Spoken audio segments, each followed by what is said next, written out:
Welcome to my channel. My name is Emmy from Emmy Evolving. If this is your first time joining me, thank you for finding me. If this is not your first time, thank you for coming back. Sorry I'm late. What had happened was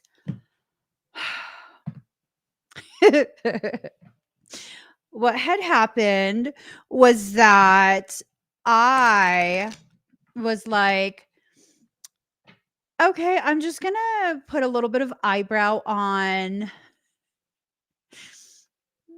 a little bit of mascara, and then I'm gonna go live. And then kind of what happened was that I started watching a video on bonsai. and I don't know what happened. So I was watching a video on bonsais, and then by the time I was done with my eyebrows, my whole face had makeup. And then I was like, oh my God, my hair is super like sweaty and greased out from the gym. What am I going to do with it? And so basically what you're looking at right now is how I used to go to work every day when I worked for the makeup counter. No joke. Okay. Hi, would you like to try anything on today? See what I'm saying? See what I'm saying? No, you totally don't need to buy anything. But if you have a few minutes, can you come play with me? That's how I would start all kind of stuff when I worked as a makeup artist for the large makeup companies. Because really I wasn't interested in selling shit. I just wasn't. I was interested in doing makeup. It was fun. It was totally fun when I used to do it. Okay, final deck of cards, and then we're going to start. I asked what this reading was going to be about, and what I heard is the start of the best part of your life. Ooh. Wait, what? Am I aging backwards? This right here is irritating me. I'm getting a little bit of a wrinkle, and I'm trying to remind myself.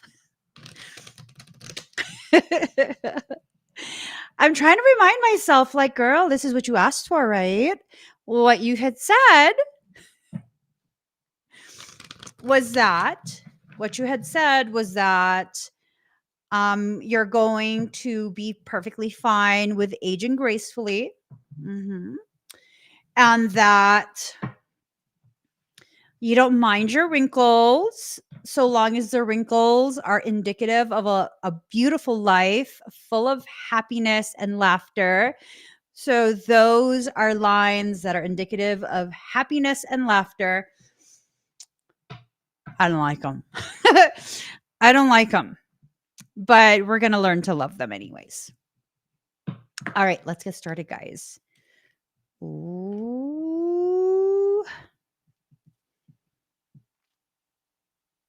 There's some stuff here that's coming out on the cards. The start of the best part of your life. Okay, let me just look. We are makeup hair twin. Mindy, stop. You're gorgeous. You are. You're gorgeous. Like ridiculously gorgeous. Like sometimes I find myself, not sometimes, once in a great while, I will find myself feeling like, why can't I just be cute like you? I don't like the feeling of this deck. I have to reshuffle. I'm not allowing any of the yucky energy. to infiltrate this reading. So, yep, I'm reshuffling. I'm reshuffling this deck because no. All right. No, the masculine card didn't come out. It's just a weird energy. It's a weird energy from the message that I got from that. And I don't know. It just does not resonate. So, the start of the best part of your life. We're starting. Let's do it. Yep. Absolutely. Yep. Yes. Yes. Yes. Yes. Yes. Fucking A. Yeah. No, it's good. It's good. So the first card, healer. You're stepping into this place of learning how to heal your wounds, learning how to identify what still needs to be healed, understanding that you're worthy of love, even if you still have wounds that are existing. Okay. Because that's the truth. You are absolutely worthy of love, even while you are in the process of healing. You know what? Let me reword that. You are absolutely worthy of love, especially when you are in the process of healing. Okay. So, what you need right now is to give yourself a little bit of time, a little bit of respect, respecting what your needs are, respecting what your higher self is communicating to you, needing to be gentle with yourself. Part of the start of the best part of your life is first identifying the parts that make you unhappy. That's the first part you need to address. Once you begin addressing that, you can then begin seeking out and applying viable solutions. And that theoretically should help you find more happiness. And as you find happiness, you'll begin to validate yourself. You'll begin to understand why this part is absolutely the start of the best part of your life, right? All of these um, questionable things that you've been thinking, very doubt filled thoughts towards yourself, your purpose, what you're here to do. You know what? First and foremost, I feel like um, you're being triggered by things outside of yourself to start thinking of the things that are not necessarily rooted in truth. I don't feel like you're lying to yourself. I feel like there's an external thing. It's either a person or it is a triggering of memories from early on in your life that were very hurtful to you. And it's causing you to really hyperfixate on things that are pretty negative. And as you continue to allow yourself to go through this process, you're going to feel very disempowered. But if you keep in mind that this is nothing more than the rehashing of things you've already lived through, things that are done, then what ends up happening is you enter into a state of creation. You start creating these opportunities for yourself that lead to further healing before you can really utilize your energy in the most powerful, most empowering way possible. You have to first set your intentions, right? Setting the intention to um, push through this period in a very powerful way, a very intentional way. One of the easiest ways in which you can waste your energy and therefore block your ability to create, hinder your ability to manifest, is by not setting any intentions and just going through things very willy-nilly. There's a way to flow with life without setting too stringent of an expectation. And then there's a way to really try and control everything, wasting your energy on what? Trying to hold back the ocean? Trying to contain the entire sea? I don't know about that. I don't know about that. That requires a lot of expenditure of resources, whether it's your focus, your energy, your manifestation charge. Um, those are some very specific things. Michael's telling me to check something. Hold on one second. Did I screenshot it? Like, what is it? What it is, yo? What's up? Um, Oh, there was a video of Terrence Howard, and he's talking about frequency and DNA and like house parties and how like, when you're exposed to music that you really resonate with, your DNA tightens up. And he was even going, yeah, I should just share the video with you guys. Um, hmm, I don't really feel like sharing the video. Anyways, so I found this video on Instagram and I commented the tightening of DNA is a shifting of the oscillatory rate of frequency to a higher vibratory rate. Vibration is an internally held energy. This is a crucial component and precursor of the process of manifestation. That tension that you feel inside yourself. He's speaking of that tension. It's loading a charge. You're pulling the energy in. And as you pull this energy in, you prepare yourself to manifest.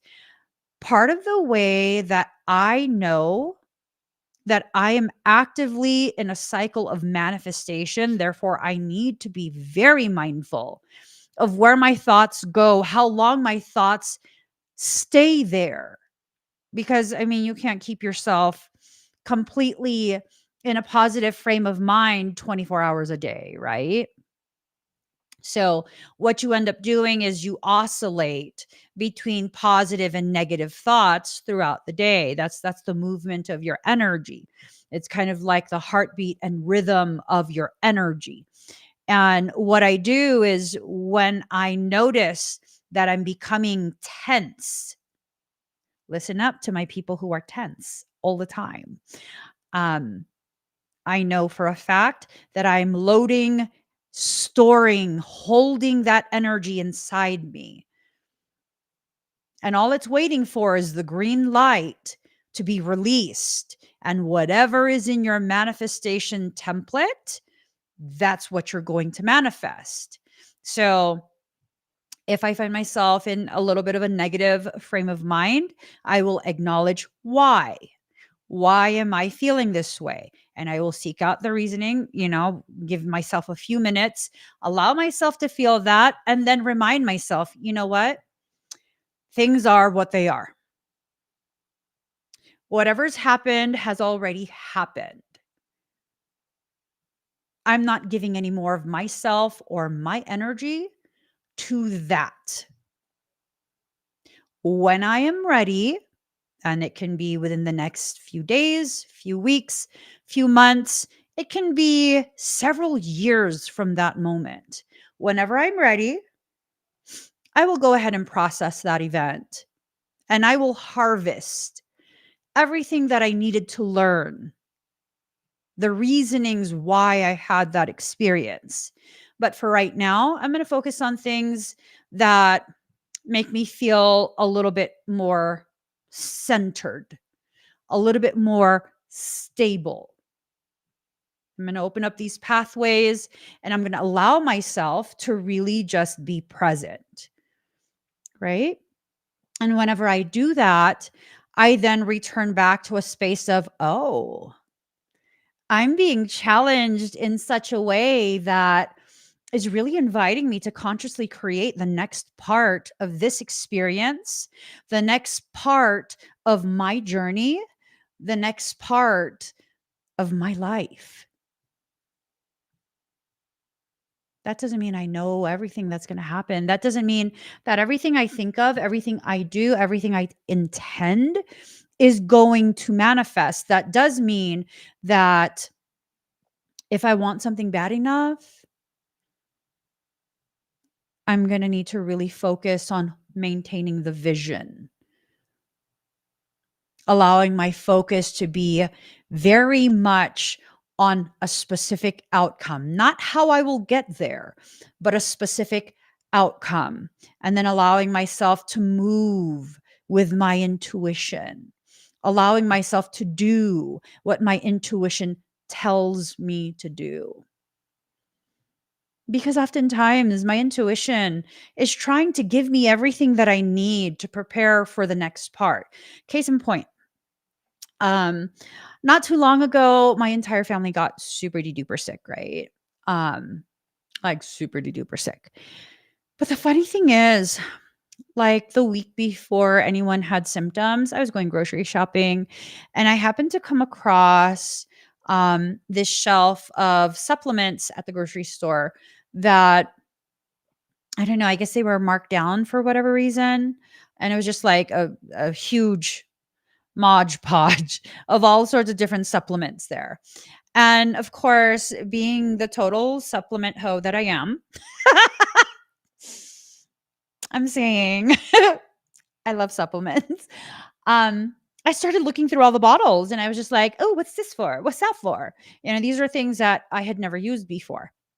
And so I'm over there Googling, like, oh, what are the benefits of this and that? And I was super fascinated. And then I came across a bottle of a specific type of supplement that I'm fairly aware of its typical uses. I've never used it before. I've considered purchasing some, but I've never really had this strong urge to buy it. I've been curious, but I've never really had a strong urge to buy it. And so I saw it on clearance and I was like, "Ah, I'm going to get 3 bottles." And my husband's like, "For what?" I don't know. I don't know, but it's on clearance. And it's not expired. And so I bought several bottles of that. I bought several bottles of extremely high doses of vitamin C, and quite a few other supplements. Quite a few. Lo and behold, everything I purchased was geared to resolve the type of respiratory circumstance that beleaguered my family. Yeah, once everyone started with these really intense symptoms, I'm like, oh, I have this, this, and this. And then I realized, soul was already telling me, you bitch, why you let us get sick? That's how that convo went. Of course, I was really upset. Like, ew, why couldn't you just tell me how to avoid getting sick, period? But see, the thing is, soul was telling me because there was a specific supplement that I had been giving to my entire family for quite a few months now. It's supposed to just be like a tonic blood purifier type thing. That's what I saw when I first looked it up. I was very drawn to this specific supplement. And so I purchased some and I'd been giving it to pretty much my entire family for, I don't know, like 3 months or so, 4 months, maybe even 6 months. And it just so happened the week before we got sick, I had been in such a rush that I hadn't filled anyone's supplement containers in the morning. And I kept feeling like, I really should give them their supplements. But I mean, maybe they just need a break because it's quite a few supplements that I give all of us, right? It's quite a few. And I'm like, maybe they just need a break. We'll start up next week." And I kept having this nagging feeling of, you should give them their supplements. My kids rarely get sick. They rarely get sick, and it's oftentimes not very bad. And yeah, I was already being guided by it. I ignored it. because I wouldn't be me if I listened to everything. I wouldn't. So at one point near the end of the week, one of my kids was even like, "Mommy, are you not going to give us our supplements anymore?" And I was like, "No, I will. I've just been super busy, super preoccupied." Hmm. Should have took that as a sign to stop whatever I was doing and stop caring about being late for this or that, and instead focus on what my soul was already telling me. Give them their supplements. Am I saying it was my fault? I don't think it has anything to do with fault or blame. I think it has everything to do with providing me a tangible experience, very powerful, very challenging and difficult as we live through it, but a tangible experience that helps me to forever remember when soul says something, do it. Do not forget. Do not put it off. Do that. Do that. Soul loves you. It loves you so much. And it tries to protect you and provide for you. But when you fight it all the time, at some point, soul will say, okay, if you really want to learn how much I tried to protect you, I love you enough to let you learn it.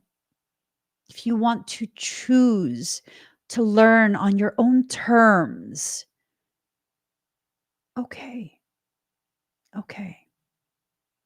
So when you apply this to the start of the best part of your life, do you want to listen to soul and start the best part of your life? Or do you want to continue what you usually do?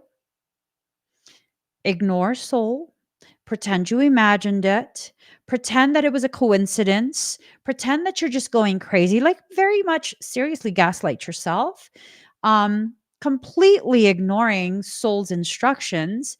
And then in a few months from now, you look back and you see, like, oh, oh shit.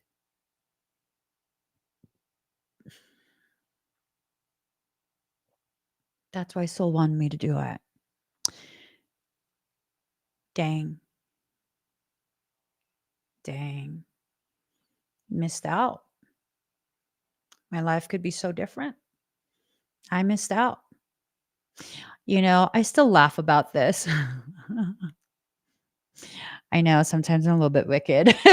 I still laugh about this. When I was in like middle school, my father, he used to always play the lottery, right? He was obsessed with winning the lottery.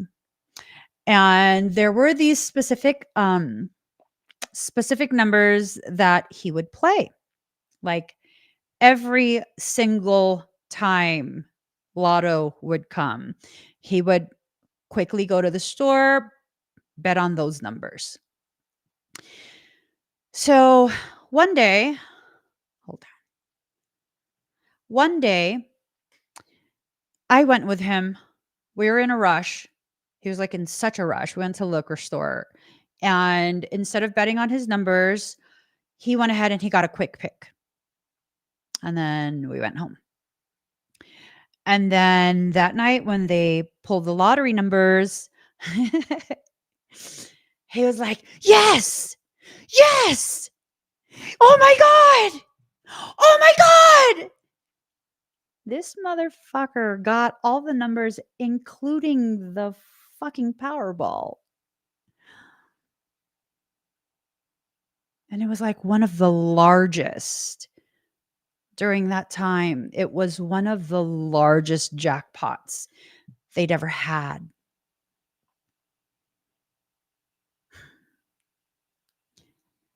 And then he looked at the date. And I was like, oh shit, it's the wrong date. It's okay, because he always plays these numbers. And he goes and he rushes to his wallet and he gets it out. He's like,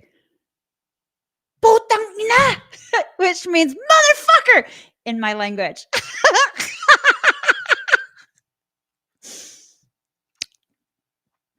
That was a day he happened to get a quick pick.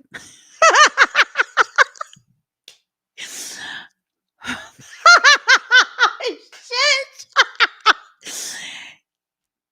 I shouldn't laugh, but it's just fucking hilarious. He'd been playing those numbers for something like 6 months.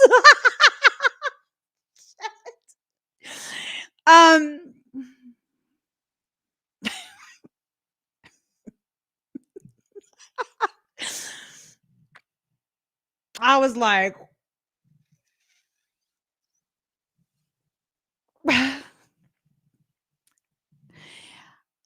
maybe if you keep playing it, it'll come out again.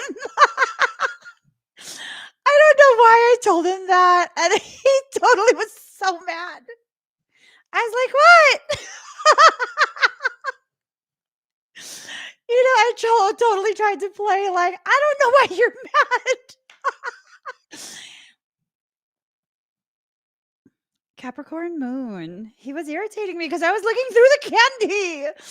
I was looking through the candy. It's like part of my core memory because he yelled at me at the liquor store. He yelled at me, and so I didn't get any candy. So, yeah. I mean, if you want to listen to soul, listen to soul. If you don't, then you don't. But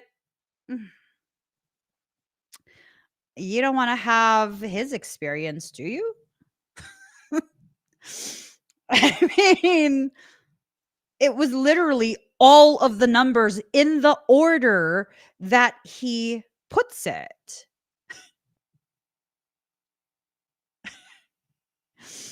He even got the Powerball number, but I don't know. I mean, it's not like I wished for something bad to happen. I don't know. So, do you want to be mildly inconvenienced for a very short period and then receive everything that soul wants you to have? Or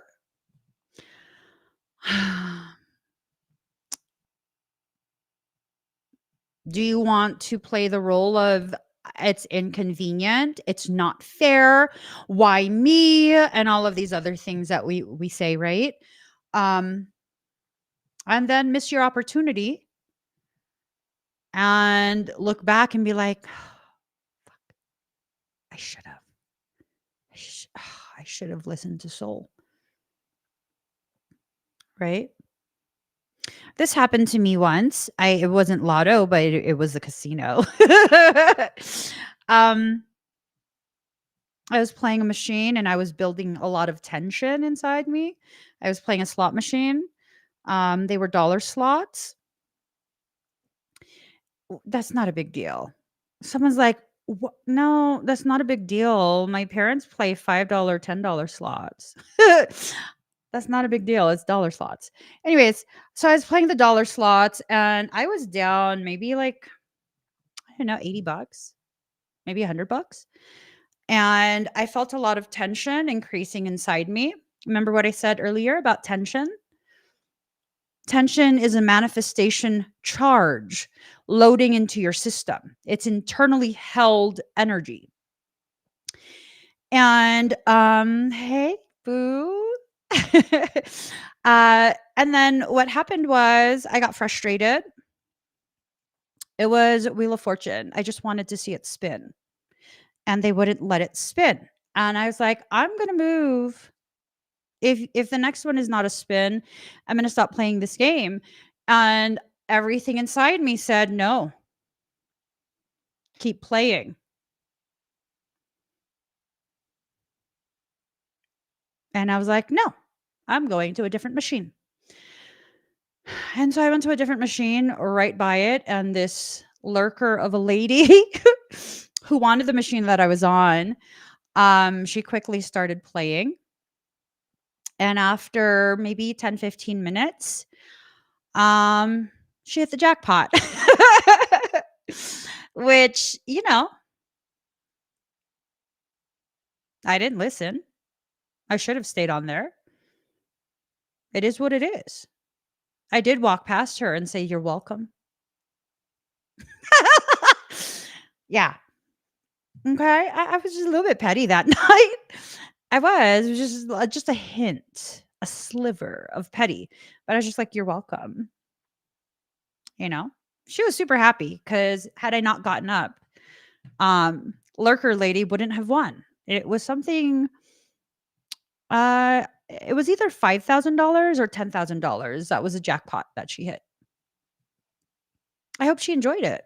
Like genuinely. I hope she enjoyed it. I didn't see it as a punishment. I didn't listen. It is what it is. If you don't listen, you can't get what's being loaded for you. So you have to allow yourself to go through whatever process you're in and then do what your soul is asking you to do. And then good things happen for you. Because now there's no blockages standing in the way to distort, to block, to hinder, or any of those things. You have to be able to really find this beautiful balance between your intuition and your logical mind. As Powerful Source of Love says, it's hard sometimes to tell the difference between soul intuition and logic. I found I should put it on the screen. I've found that when intuition and logic hold hands, that's usually an indicator that your soul has aligned everything beautifully for you. But the problem is that you're separating the two, you're trying to separate the two when you don't need to. And because you're interfering with what soul is doing, you're putting roadblocks in front of yourself. And that has a tendency to distort or completely derail whatever soul is bringing your way.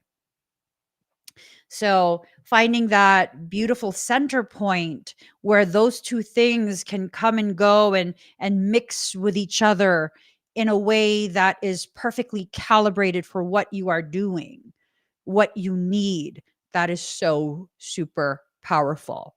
So super powerful. So invocation. Excuse me, I'm sorry I keep coughing in your ears. Intrusive thought. I was going to lick the mic and be like, "Wet Willy." Stop. That's so gross. Ooh. Hold on. Hold on. Twinny Blake wrote something. I need to screenshot that, save it for later. I need to save that for later. I feel like my soul is speaking to me right now. I'll just just a little damp willy. Stop. Focus, girl. Focus. Okay. It's because Blake's here. You're going to get me in trouble, Blake. You're going to get me in trouble. Okay. No, you're not. I'm getting myself in trouble. So, invocation, calling to you the very things that you need, right? That has to do with what you do when you are in a high vibratory state. Now, you guys are probably like, I mean, I thought you said vibration was bad. I didn't say it was bad. I said, I said, what is being presented to you as fact has been distorted, right? High vibes only, high vibes only. No, you have to understand that a high vibration lowers your frequency because just like with you know, like gosh, let me not enter into a space of anatomy professor. Don't. No, girl. No, you're not turning this into a classroom. You are not. Nope. We're not talking about somatic anything. We're not talking about neurosciences or any of that. Leave that alone. All right. So, vibration. With invocation, this is direct instruction from soul, right? The instruction is this: when you rise in vibration, you're pulling frequency from outside into your field. You're holding that within the cell, within the structure. And what ends up happening is when you hold that inside you, you then need to decide how you will use that. Okay. How will you use that?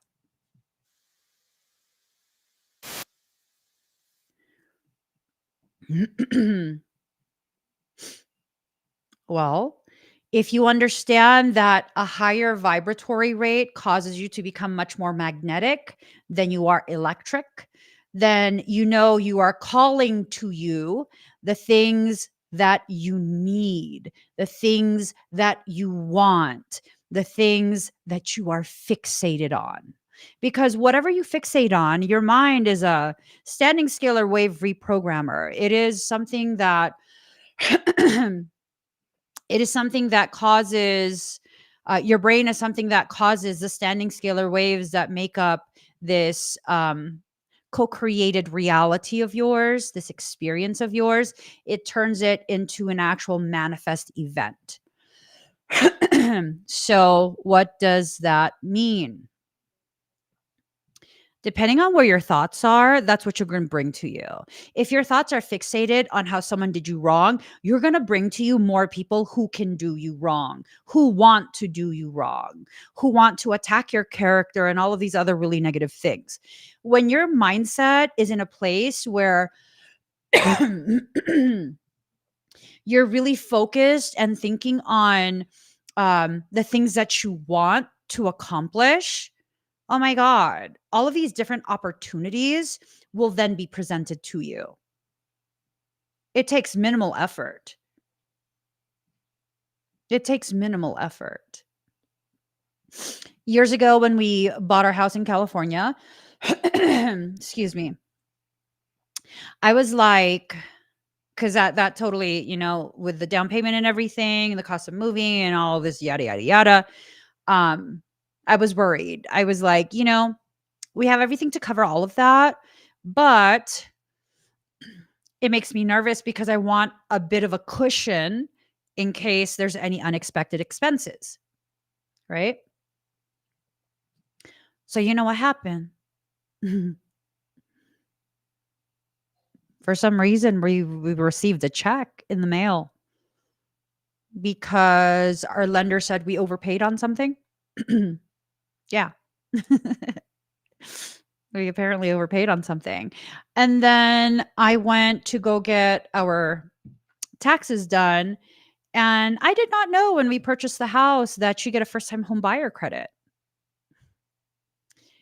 And because of that, our tax refund was something like $22,000. And I was like, I'm sorry, what? What? Right? Yeah. So we had the cushion. We had the cushion because that's what I was focused on. Like, I want to be able to do something somehow because, I stay at home mom and my husband's the breadwinner. And I'm like, there's got to be something that I can do to kind of help. Like, I want to have a cushion so that way, if my husband needs to take a day off of work, he doesn't feel good, whatever, he can, and we don't have to worry because he was a contractor for Silicon Valley. And if you don't work as a contractor for these huge corporations, you don't get paid. They don't give a shit. They don't care. They don't care. And so we had the cushion. Yeah. Another thing, several years later, I knew we needed to leave California. I was afraid to sell our home. And long story short, everything kind of came together to really, really encourage us to place our home on the market. And it was priced very aggressively, like a very aggressive price. And our realtor said,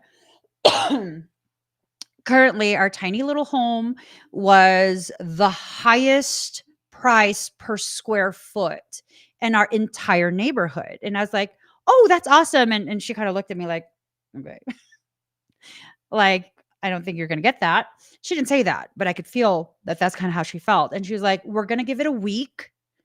And if no one bites, then we'll get back together and we will lower the price. And I was like, okay, well, that sounds fair. And she wanted to hire a professional photographer to come take pictures of the property. And I was like, oh, no, I'm a photographer. And she goes, oh, okay. Well, we can try that. And if the pictures, don't showcase the property in the way that I think it should be showcased, then I'll have to bring someone from my team. I didn't want to pay someone from her team. So what my ass did, I literally am a professional photographer. I went ahead and I staged the entire house with stuff from Target that I returned right after I staged the house. And the pictures that I produced, she's like, oh my God, it looks like a model home. And I was like, thank you. It's not, but I'm a professional photographer. I told you. Well, she listed it. And you know what happened? The day that she was going to call me and talk about lowering the price, that entire morning, I was like, someone's going to take it. Someone's going to take it. Someone's going to take it. Someone's going to offer. They're going to take it. They're going to take it. They're going to take it. Someone's going to take it. It's going to work. It's going to work. It's going to work. Someone's going to love it. They're going to want to move in. It's going to work. So she calls me later in the afternoon and she says, are you busy? And I'm like, no. Super nervous, right? And she goes, I have some news for you. And I was like, yes. Someone offered the full asking price. What? She said, yes. They offered the full asking price and they are requesting a quick close. There was no haggling. There was no going back and forth, counter offers. No, there's none of that. Not only was there none of that, they wanted the purchase to be complete and the money wired into my account within 7 days of the offer.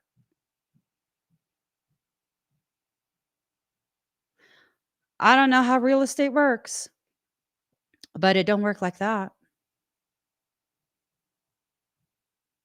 And I know it doesn't work like that because our realtor said to me, I don't know if you're religious, but someone up there really has your back, is looking out for you. I've never seen this happen before. You want to hear something even more amazing? For whatever reason, we had just gotten out of that housing bubble that burst. So basically, I bought that house for clearance price. We sold that house for nearly double what we paid. And we had the profits within 7 days.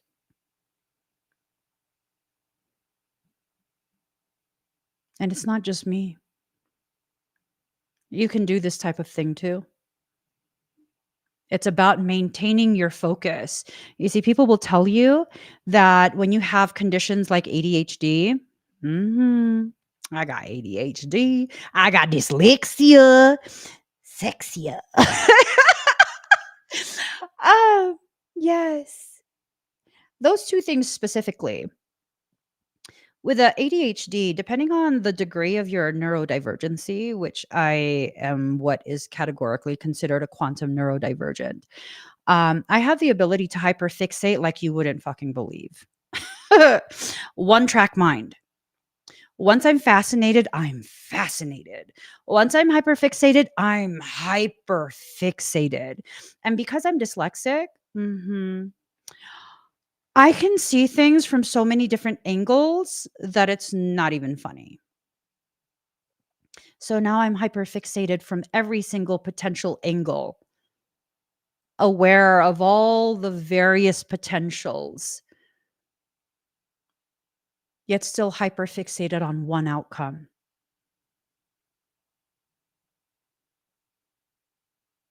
It's a very beautiful thing that happens when you can take what you are told are weaknesses, disabilities. I was told to apply for I, I was told to apply for disability benefits because apparently I have disabilities. They're superpowers, motherfucker. They're superpowers. They are, though, because I've never allowed anyone to get me to truly, wholeheartedly believe that I'm disabled in any way, shape, or form, because I'm not. Just because you don't function like other people does not mean you are broken. Let me say that again. Just because you do not function or see life the way other people do does not mean that you are broken, because you're not. You are perfectly designed and carefully calibrated. Okay. The ethos around you, the mindset of the people around you is what's messing you up. You keep trying to fit into an environment that doesn't even understand the first thing about how to quantify the existence of someone as magical as you. I used to play that game. I used to try and be a Stepford soul, a Stepford wife, all of those different Stepford roles that you can play. I'm good. I'm good. I'm good. I don't need to fit in. I don't need to be like other people. I like what I like. I dislike what I dislike. And it just, it kind of is what it is. It kind of is what it is. Right? It kind of is what it is. And that's that. And I'm just going to be me. And I'm happy with who I am. I'm happy with who I am, but I also have a very keen awareness. There is always room for growth, refinement, improvement, further empowerment, further development of whatever needs to be developed and cultivated so that I could better serve whatever purpose I was created to serve. Excuse me. And no, I'm not here to be a messiah for others, right? I can assist like you wouldn't believe. The degree of assistance that I could provide someone can completely alter a person's life. But am I here to save people? No, I don't. Here's the thing. If you have the Messiah complex where you think you're here to save other people, um, do you know what they do to messiahs? Do you know what humans do to a messiah? They crucify them.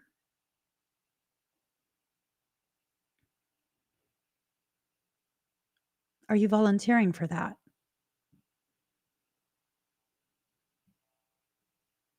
I'm not.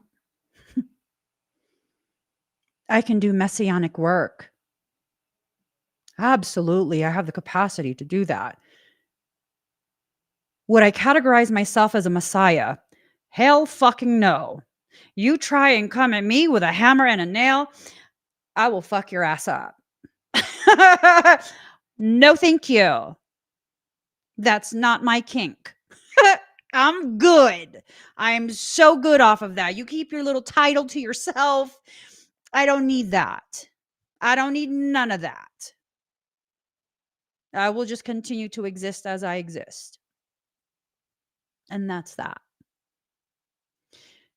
This is the start of the best part of your life. if you get so caught up in trying to label it so that you can present it to other people like, look at me, look at me, look at me. You can't control what happens after they look at you. You cannot control the way people will see you. I learned this lesson the hard way. I was thrust into the public eye very quickly. I was in a very fragile frame of mind. I had just gone through some really traumatic things in life. I was not ready for any of that. The exponential expansion of the reach that I was being given by creation itself, it was intimidating. And so I allowed others to adorn these labels on me because I did not want to correct people and be like, no, I'm just a regular person. Please don't do that. You're making me uncomfortable. All I did was stay quiet. I didn't even agree with them. All I did wrong was stay quiet. And because these people saw the gravity of me and spread that far and wide, it got to the ears of people who covet what is rightfully only for you, only for me. And because I hid so well the truth of how formidable I actually am, people tried. You guys have heard me talk about this multiple times. I've been the recipient of cyberbullying. I've been defrauded, like all kind of different things. I've been gang stalked. I'm currently in the process of a criminal case in another country for criminal harassment, stalking, death threats, all kind of shit. And now I'm kind of at a point where it's like, nah, I'll fuck shit up. Don't let this fool you. Like, I know I look docile. I'm not. I'm not. I'm not. I'm not docile. I just keep that in the background. I'm still working through the wounds um, that were inflicted in childhood that made me feel like allowing my totality to be witnessed was somehow wrong, right? Somehow wrong. Um, did it involve a family member? No. It's someone who for the past 3 or 4 years, um, they have been just I it's my personal belief they've been in a very altered state of mind, and, for a large portion of that, they believe they were Jesus Christ. They believe they were Jesus Christ reincarnated and that I am Mary Magdalene. They even changed my name to Maria. They only refer to me as Maria. Um, they believed that I was Mary Magdalene and we are twin flames, and that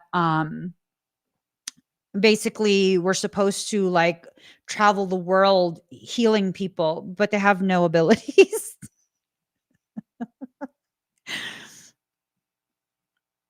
It's true though. They have no, yeah, they don't have gifts like that.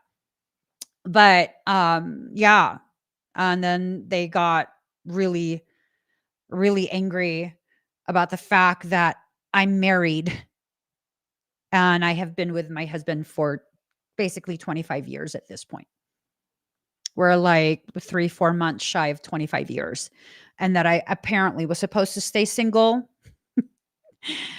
my whole life until they found me. Um And, there were a lot of just fucking crazy things. Crazy, crazy shit. Yeah. It's pure insanity. It's pure insanity.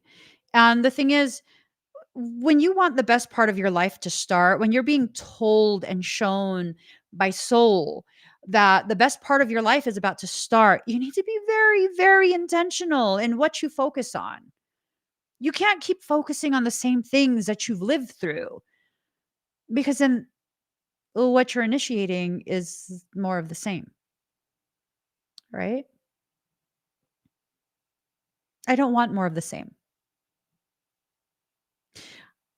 Let me rephrase that. I don't just want more of the same, because I'm pretty happy in my life. I live a very simple life. I'm very in love with my husband, very in love with my children, have amazing friends. Um, I live a very simple life. I don't own any designer anything. Um, my husband has a car. I don't have a car. I don't like to drive. What the fuck? Why would I buy a car and I don't even want to drive? Ew. Ew. Anyways, I'm a passenger princess. Act like you know. I want to sit in the passenger seat and just have my snacks, take a nap. You know what I mean? Stare out the window. That's my thing. That's my thing. That's just my thing. Let me do my thing. Anyways, yeah, I don't just want more of the same, right? I stop, Blake. I was actually thinking, like, the other week, maybe I should ask my husband to get a clunker car that's stick shift, because there's just something so fun about downshifting. You know what I'm saying? There's just something so fun about the downshift. Just like pop it into third. Just like that. You know what I'm saying? As, Ooh, okay. Refocus. I don't just want more of the same. I want more of the same plus more of what is rightfully for me. Like, let that sink in. Let that sink in. Right? I want more of the same of what already makes me happy, plus more of what is rightfully for me, more of what has been destined for me in this lifetime to arrive. I don't want anything from other people. Let them have their stuff. It's fine. Let them have their stuff. Let them be happy. But I want more of what's for me. Right? Absolutely. Pop the clutch, pop the e-brake. You know what I'm saying? It's okay if you on a hill stop. Lift up the e-brake so you don't roll back. Start easing up off of the clutch. Let it rev a little, not too much. You lurch forward. And when you're ready, rev a little more, release the e-brake. That's what will happen. I'm saying use your canoodle. Yeah, everyone's super scared of driving in San Francisco. And I was like, no, that shit's fun. That shit is fun. Have you ever tried drifting? Stop. Stop. What? My parents, when I was like, I don't know how old I was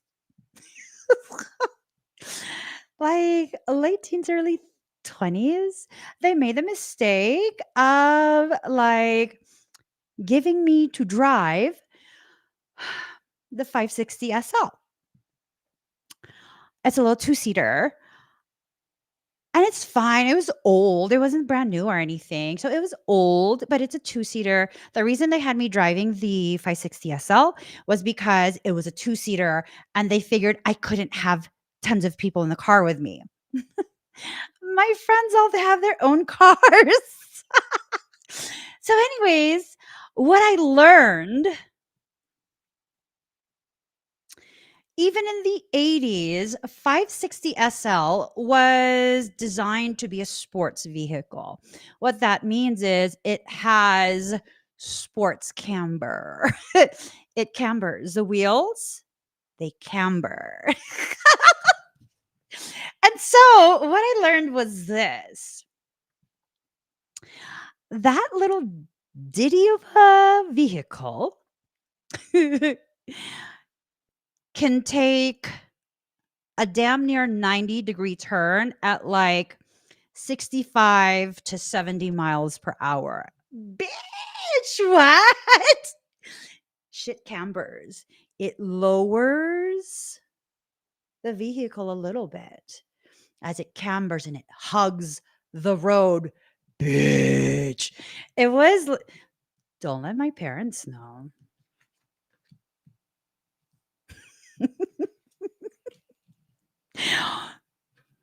Don't let them know. I'm saying. Or you could be a little snitch and let them know. I don't give a shit. I'm a fucking grown ass adult. Let them know. Yeah. So it cambers. I'm saying it was saucy. So the person that was riding in the car with me when I did that, because I was not stopping at that red light. Hello, California. It was yellow. I crossed the line when it was yellow. Anyways, I took the turn. So the street goes this way, and then it's a dead end, right? It's a dead end. And I had to turn left. And I didn't want to stop. So I punched it. And because I punched it, we were going about somewhere between 65 and 70 mph as I turned. And then the person in the car with me had their foot on the dash and they were holding the oh shit bar with both hands like this. And they're like, oh my God. I was like, calm down. We got this. Yeah. And I was like, why are you fucking tripping? And they're like, I was like, your mouth, close it. What's wrong with you? What is wrong with you? And they're like, you fucking drive crazy. I'm like, we're fine. It's a sports car. My God, the car can handle it. Jesus Christ. It can. It can handle. Why have a car like that if you're not going to drive it in the way it's designed to be driven? I'm saying. You want to take a turn at 30 miles an hour? Give me a fucking Corolla. Shit. I'm saying. Okay. I did want a VW bug at one point. I wanted it to have turbonium. I wanted a lime green VW bug. And then I told my father, I was like, but I wanted to have turbonium. And he goes, for what? I don't know. And then he goes, do you even know what turbonium is? No. I didn't know what it was. I was like, no, because I was totally playing stupid. I figured that if I played stupid, he would get it for me. He didn't. Instead, he went to the Civic dealership, the Honda dealership. He goes, what kind of Honda do you want? And I was like, Civic EX. And then he goes, he goes, what do you need an EX for? And I was like, because it has VTEC. I don't want it automatic. I want it 5-speed. And he goes, I will only get that for you if you can tell me what VTEC stands for. Variable timing electronic combustor.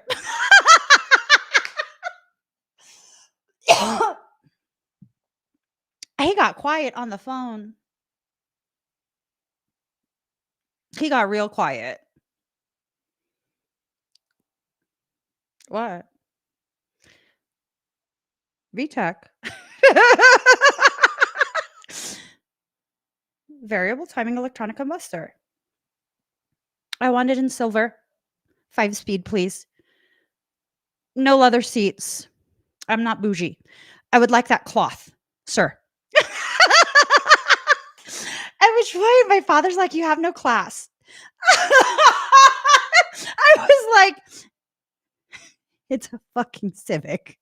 What do I need leather seats for? And then my mom, she's totally like, you want stick shift? You want stick shift? And I said, yes. It's like, I don't know, $1,500 cheaper. And she goes, you're so cheap. I was like, you're mad because I want to save money? You're so cheap. Oh shit. Yeah, no, it was a huge thing. They were so upset with me because I didn't want a vehicle with leather interior. What the fuck do I need leather interior for? I'm 20 years old. And they didn't know I smoke cigarettes. I don't want to burn leather. What the fuck? I'm going to get in big trouble if I burn leather. If the cherry pops back in the car and it burns the cloth, it's fucking cloth. Why are you tripping? Which it did. One time, the cherry came out of the cigarette. It went back in the car and it burned a hole in my cloth. Okay, refocus, guys. Refocus. So, Lord God, masculine. You know what this is telling me? This is telling me that you're going to need to fight for something. Oh, electronic control. Thank you, baby. See, he got my back. This is my boo right here. This is my one and only. This is a person I'm fucking obsessed with. Variable timing electronic controlled. What my father didn't know was I already had this conversation with my then boyfriend.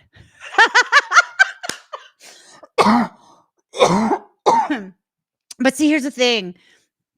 I did not know that they had, what was your Civic?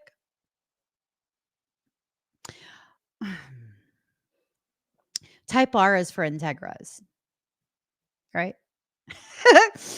Whatever your car was, there was apparently a model that was higher than an EX. And I didn't know because he was out of the country on a trip and he was not available to tell me what I should request. And so, yeah. Yes. The only reason my parents got me a car is because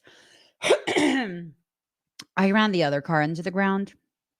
It had an overheating issue and they really were not keen on repairing it. It was a form of control.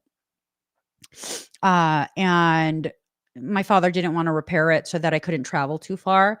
And then I was moving to an apartment that was like 2.5 hours away. The SI, the Civic SI. Yes. So we had matching Civics for a while. Yours had leather seats though, right? Because he's bougie. I'm not bougie. He, however, is bougie.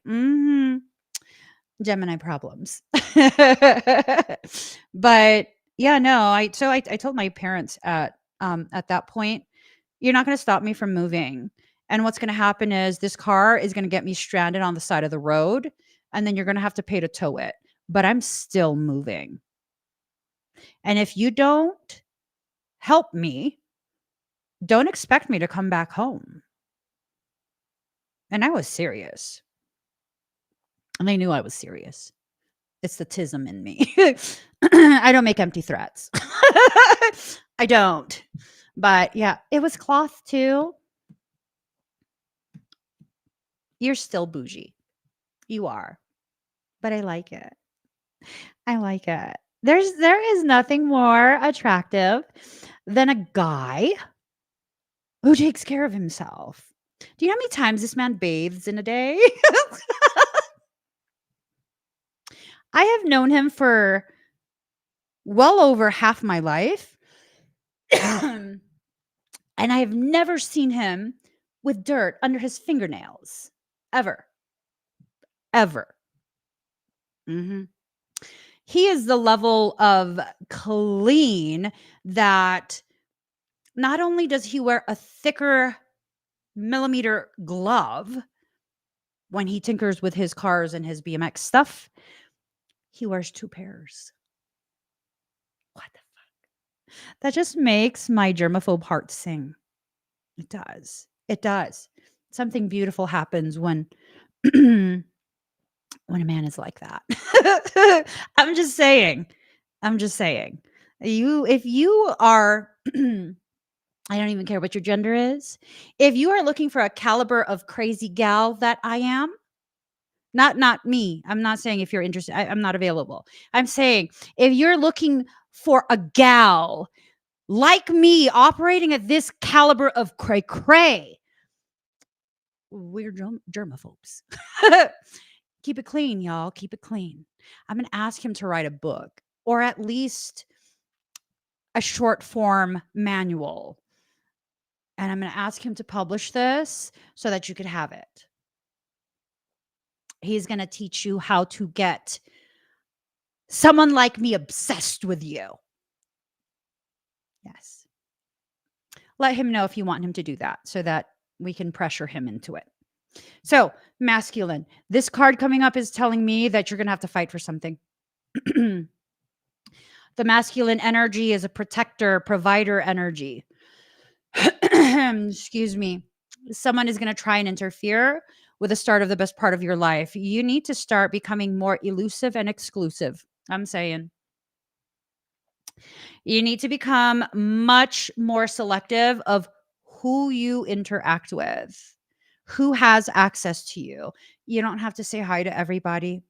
You don't have to accommodate everyone. You don't need to conversate with everyone that's trying to force conversation with you, interaction with you, a friendship with you. You just don't. You just don't. It adds to your magical ways if you just, more elusive and exclusive. Okay? I'm not saying be stuck up. I'm saying hold yourself to such a high regard that people understand, okay, this is not some run of the mill normal stuff. This is something that, I need to be mindful of the way I conduct myself. And it's not people should be scared of you because that's not good either.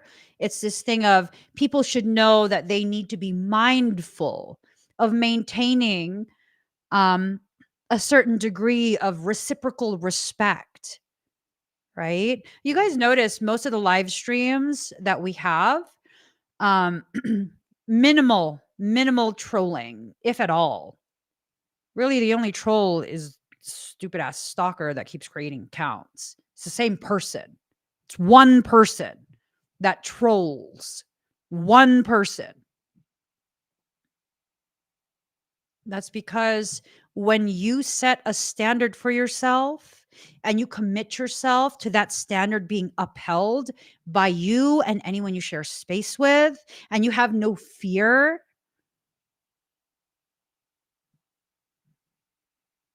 people respond to that. They understand that.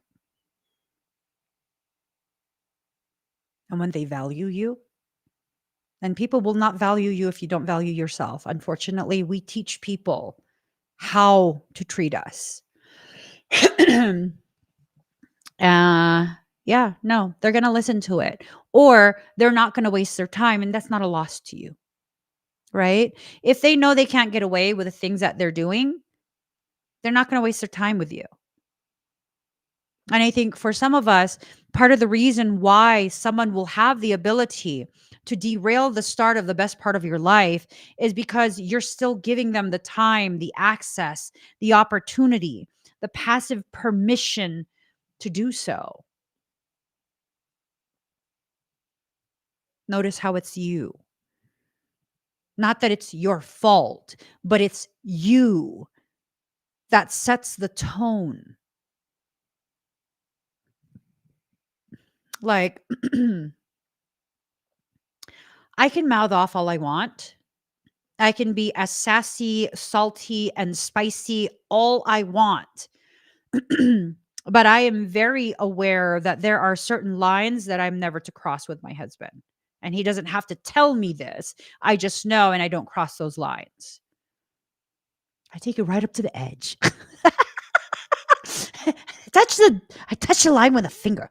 Doop. And then I'm like, I'm just joking. I'm joking. I'm joking. I'm joking. Right? But I don't cross that line because I know and I value him.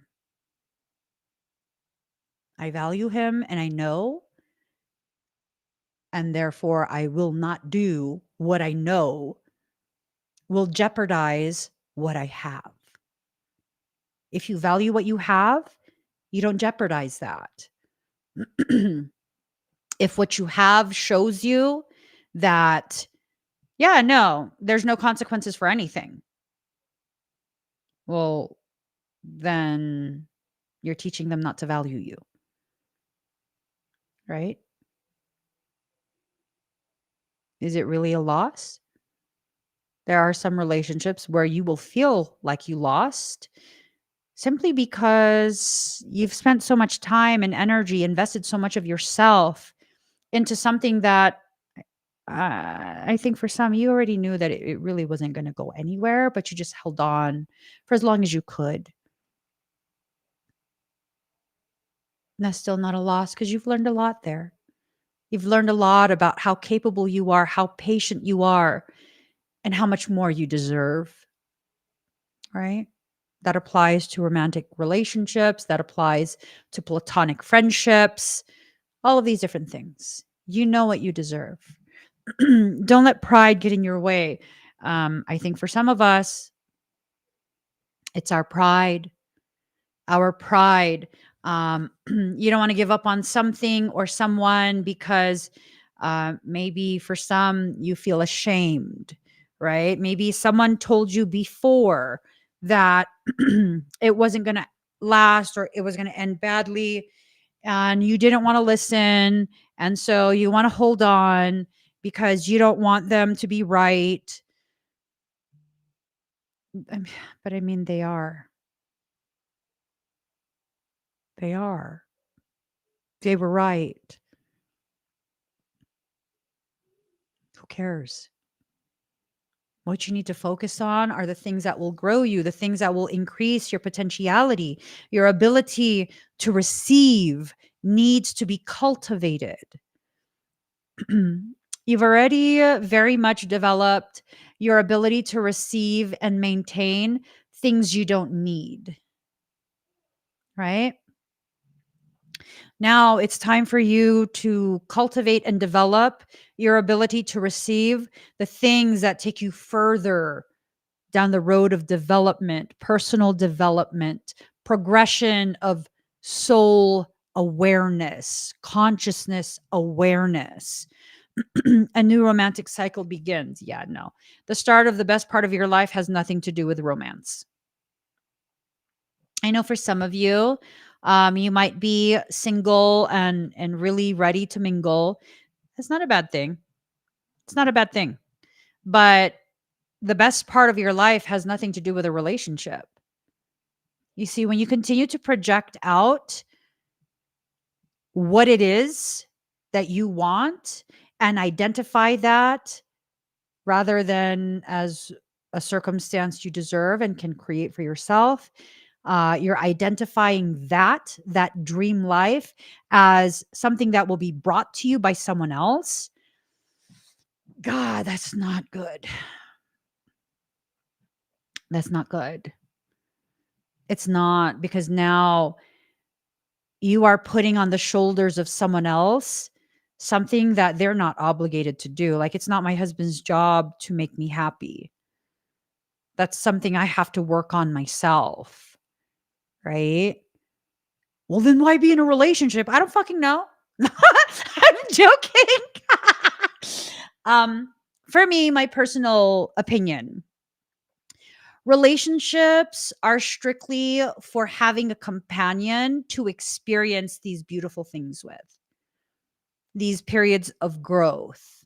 Um, the most powerful, most valuable type of companion, in my personal opinion, is someone who can witness you through your process of becoming yourself, your process of undoing the programs and characters that you play. And they can witness this without condemning you. My husband has seen me through so many different aspects of my growth in my life, extremely dark periods and periods where things are super happy. We've experienced being stranded in a parking lot together. We've experienced all sorts of amazing other things together. And at no point has he ever asked me, expected me, or demanded of me to become something other than what I am in that moment. Never. Not a single time. Not a single time. Not a single time. Right? That's how I know I'm with the right person for me. That is why I adhere to such a depth of loyalty to this man. It's not because he cooks for me when I give attitude. I mean, it's that too. I don't know any other person who I'd be like, I don't give a shit. And then he'd be like, did you eat? I'm going to cook you. So what do you want to eat? You want me to order something? You want me to cook? What do you want? Okay. No. Okay. Okay. Yeah. No, I'm going to make something because don't fucking ask me what I want to eat. I don't know. You know this. You know that I never know. You know what I can and cannot eat. Pick something. Yes. That is what it's like to be with me. Mhm. Yes. To be able to hold such a powerful space of safety that I had the ability to then decide, do I want to remove all the masks that I wear? Why not? Right? Why not? I don't have to pretend with this one person. I don't know if it's a Pisces thing. It might be. I never know what to eat. I don't. I end up crying. I don't. Yeah, I don't have a preference or a palette. Like, just pick something. Just pick something. You already know how I am. Just pick something and then just surprise me. Yeah, if you don't have the ability to read me and what I like, then why are you around me? Because I can't explain these things. I mean, you're asking for too much from me. That's how I feel. You're asking for too much from me. If you want me to explain what I like, you just need to know it by way of observation, not because you told me that that's what I like, but because you've observed that's what I like. Right? Right. Like, that's why we're 20s. And that's why I wouldn't expect anything less than that from you.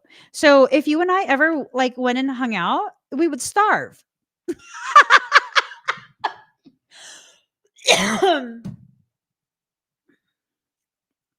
We would. We would starve. But we would look fabulous. We would absolutely be fabulous. I know you know how to dress. I know how to dress too. I just don't do it. But I would absolutely get dolled up. Not dolled up for you, but dolled up because I mean, I know you're going to be dolled up. I don't want to look like the frumpy one. I would offer you cupcakes so you could be the fat one. Oh, shit. And then I would also wear a waist trainer, suck it all in. I'm sorry, but I need to be just as cute as you are. And that's just that. But we would starve, which would help in the snatching of the waist. It wouldn't be starving. We call it fasting. We're fasting. No, I'm totally joking. This is so toxic. Ah! We're on the same level of toxicity. Oh, shit. Love you, boo. Take time to breathe out. Right. Keep it tight. Keep it right. You know what I'm saying? I'm just saying. Ooh, you get it. Take time to breathe out, but it's in reverse. I feel like you're holding your breath on something. You're waiting for something to happen. It's going to happen. I think the whole concept of waiting for something to happen, it's kind of rooted in this covert belief that you don't feel like you're worthy of it, that it's not going to happen for you. It might happen for someone else, but it's not going to happen for you. You know what I say to that? Bitch, stop. That's what I say for that. Just stop. Why can't it happen for you? Why can't it happen for you? So you got no excuses anymore. Because guess what? A new start is coming. See what I'm saying? The start of the best part of your life. That's what's coming. A new start is coming. You have to allow, you know what? Take the next, I don't know, 8 hours or so, 7.5 hours. Take the next 7.5 hours to let yourself cry, like ugly cry, sob, just like really let it all out. You know what I'm saying? Eat some snacks and some juice. Get some electrolytes. You're going to be crying a lot. Just cry it all out. And then by tomorrow, really freshen up. Freshen up. Let yourself get into a different mindset. Sometimes dehydration does that. Okay. You go ahead and cry. Keep some electrolytes on hand. Cry it out. And then dust yourself off. Get an ice pack. Put them on your eyes. Get nice and fresh in yourself. And then be ready for the start of a completely new year. I'm totally serious here. I think there's so many emotions that we keep bottled up that become so compressed that they are solidified into blockages. This process is molecular compaction. It's the compacting of frequency that you hold inside you, the compacting of your vibration that you hold inside you, and it's creating blockages. Let's do this. I'm not going to do expedites today. I'm not going to do expedites tomorrow, nor am I going live tomorrow. So I figure we're just going to hook you guys up tonight. If you would like to receive some of this, like a fabulous badassery, it's a blockage clearer. Go ahead and put hashtag unblock. Hashtag unblock. There you go. And before you put hashtag unblock, know that this is going to be unblocking all of the emotional blockages that you have in your field. Emotional blockages, man, they are dense. They block all the goodness from entering your life. So put hashtag unblock. I'm going to get us some music. I'm going to unblock all of this. Consider it a spiritual colonic. Serious. It's like a spiritual colonic. Okay. And what it's going to do is going to help you to initiate the process of just releasing these emotions. You need to. Whew, I like this song. Okay.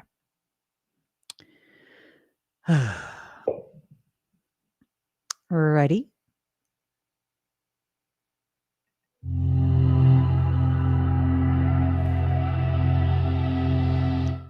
Wrong song. Sorry. I clicked on the wrong thing. Ooh, I love this song.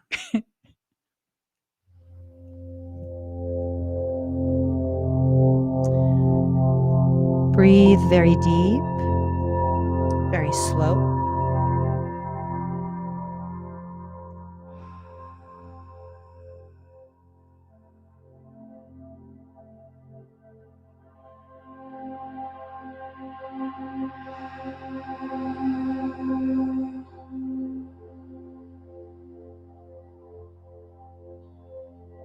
Inhale the light of your truth.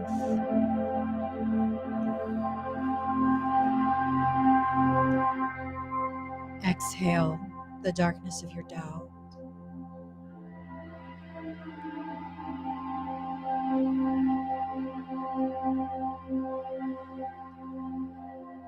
Inhale the light of your truth.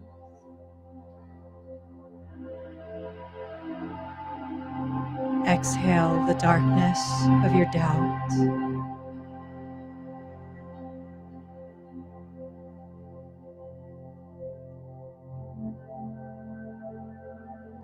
For those of you sensitive to energy, you might begin to feel a pulsation in the very pit of your belly.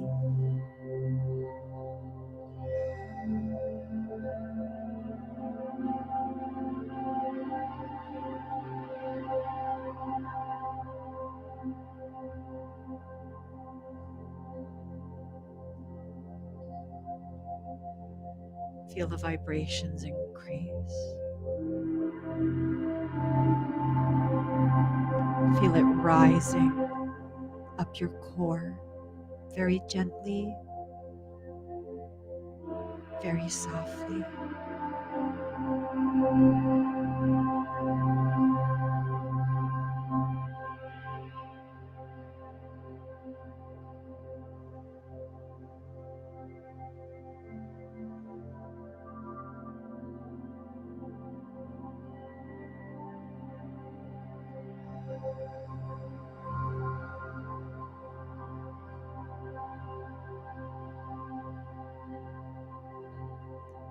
Feel the vibrations going down your arms,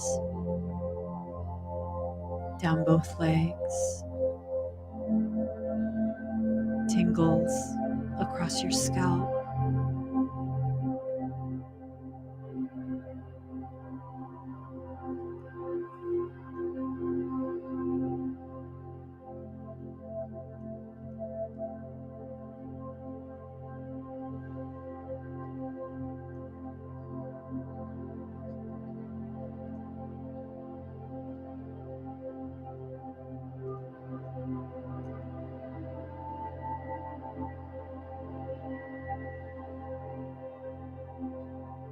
Feel the emotions beginning to rise.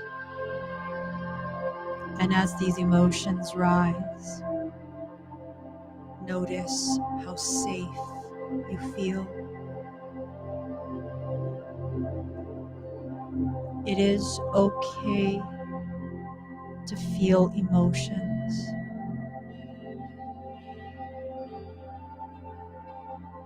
These feelings will not destroy you.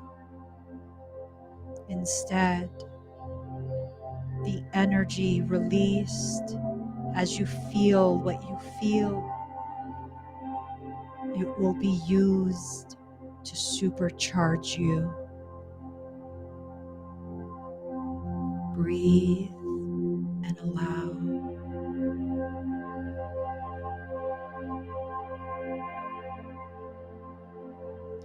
Feel the warmth across your shoulders. I have my arm wrapped around you. Feel the warmth in your chest.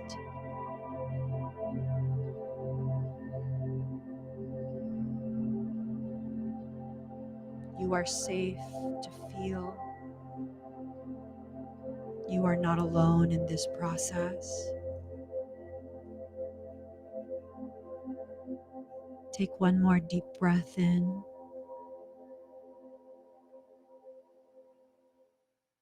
Slow exhale out.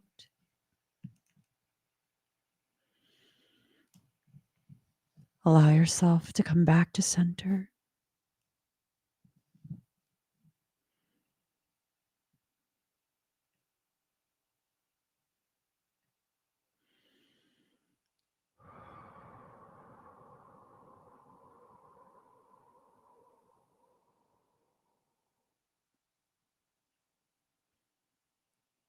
How do you guys feel?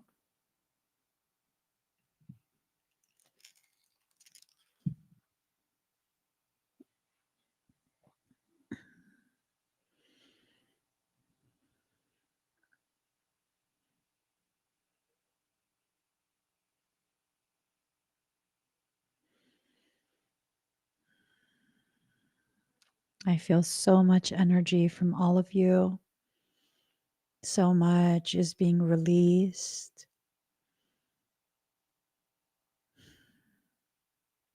It's like a releasing for integration and also a releasing to purge the excess, the unnecessary.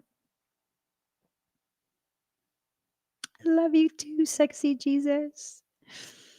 We have a very beautiful, beautiful community full of people who are so strong for others, so helpful, so kind. We also have a community of people who ignore their needs, who stuff down their feelings. A community of people who have been through so much, and that is the very reason why you are just as motivated, just as willing to help others as I am.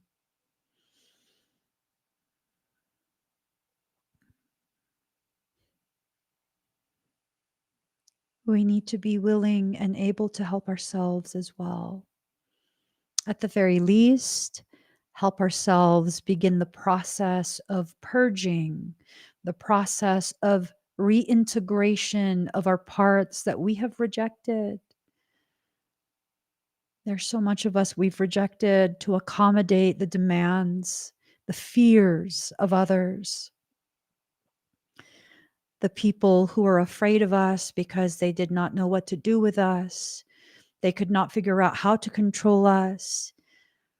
We no longer have to carry that shame. We no longer have to live only to those limits. There are people you have not yet come across, people that you don't yet know exists. And these people,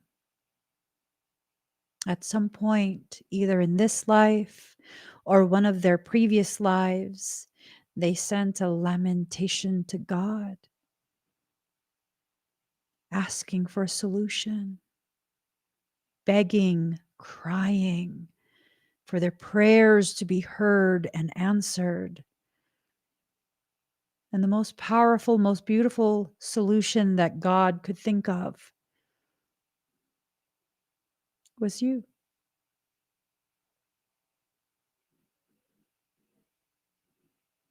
We are all prayers made into flesh,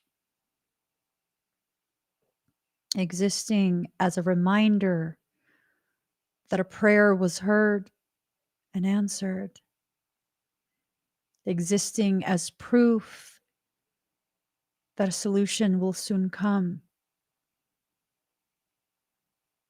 We are the solution.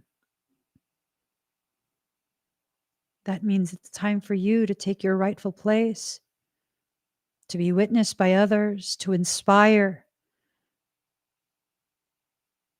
to implement necessary corrections, to be the change that you are waiting for. It's you.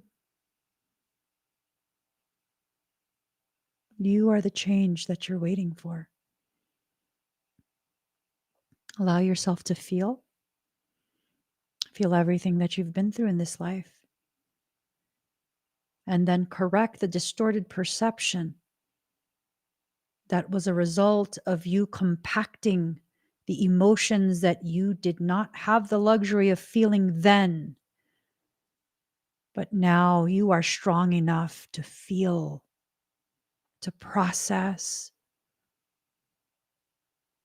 Just because you weren't strong enough then does not mean you remained in that not strong enough state.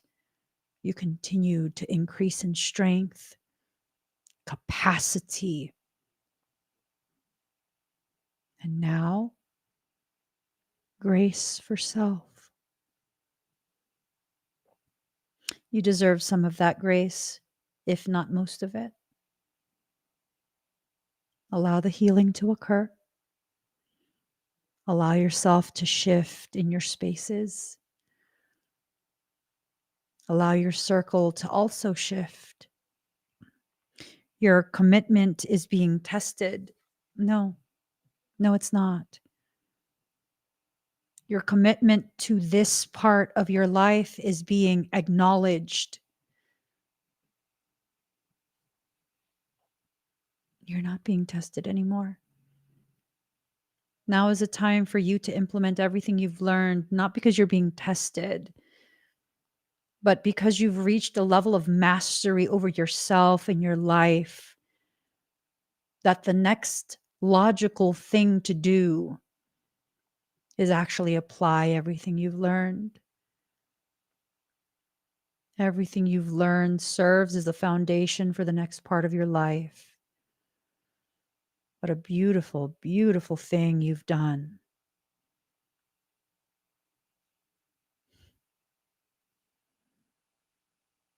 And what is it that you've done?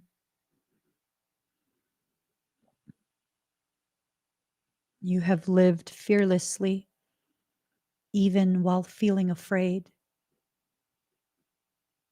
You see, fearlessness was never the absence of fear. It was never about that. Fearlessness is about gathering just enough courage to displace that debilitating fear and continue forward. And you've done that. Every day you wake up, you do that. Yet you don't give yourself credit. That's fine. I'll give you credit. I will say it out loud. I will acknowledge for you what you've been conditioned to be afraid of acknowledging about yourself. You're doing it. You've been doing it. You are here. You are present. You are working on yourself. You are acknowledging the things that need to be acknowledged, and you are working through the things you're still afraid to acknowledge. I mean, yo, that's fucking badass. No, I mean, I'm just being me. Exactly. You're just being you, and what you are is fucking badass. No, don't correct me. I'm psychic. I am, though. I see you. I see all the things you want to hide from everyone. I know. You thought you were hiding it.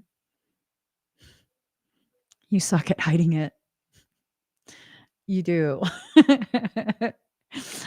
I see you, and I don't see anything wrong with you. And these things that you are trying to hide, they're some of the most beautiful things about you. You just feel ashamed because someone who was intimidated by the fact that you are so powerful, even as a child, um, they convinced you, they went out of their way to convince you that you should be ashamed because they felt ashamed for not being as much as you. You didn't do anything wrong. You existed as you were asked to do. That is all you're guilty of. So you need to work through your fears. You just do. There's no more excuses that your soul is willing to accept from you. Soul is not asking you to be completely devoid of fear. Soul is asking you to get your ass up and keep going. You're allowed to feel however you feel, but you need to get your ass up and keep going. There are people who are following behind you, and they cannot go where you do not lead them. But I never asked to be a leader. You see, here's the thing. Here's the thing. The most powerful, most potent, most healing type leaders are the ones who never wanted to lead, but were chosen by the people who saw the gravity that lives inside them. I spent quite a few years trying to convince people I'm not a leader. Bitch, sit down. Sit down with that bullshit. I don't have to identify as a leader. But when someone identifies me as a person capable of leading them out of a space of darkness, I am obligated to do so because that's what I was made to do. So then comes this realization, the labeling and self identification and all of these different things. It's all just a stupid part of the human games that we play with ourselves. It doesn't matter if I identify as a leader or not.